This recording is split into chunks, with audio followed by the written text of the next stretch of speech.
Excelling in his studies from an early age, he graduated with flying honors and both earned his college degree with Latin honors.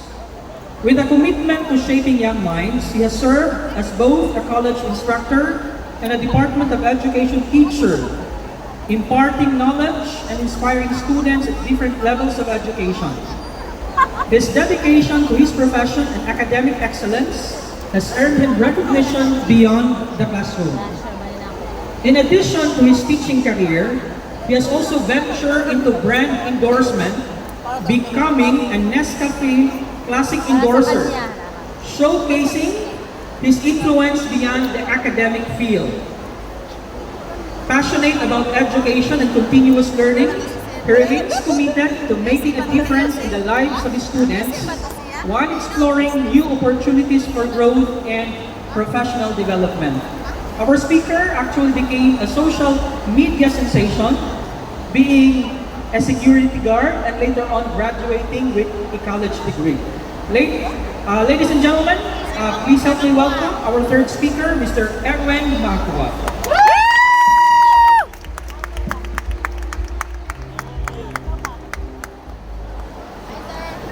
Maadong hapon, kaninyong tanan! Ay hapon! Maadong hapon, Kadpek! Ay hapon! Good afternoon sa student teachers who are here today. From what you have heard, kay Bana Bugis Aging naglangoy petang gikan sa probinsya sa Bohol. Manang kutas-kutas pa. Okay, again, thank you so much. Again, good afternoon everyone. It is an honor to stand before you to share my story.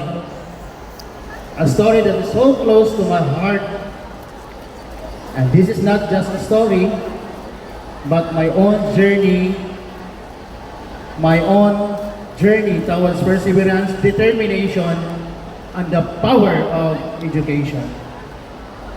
It is the story of a security guard who faced countless challenges, yet I never give up until such time of becoming a teacher.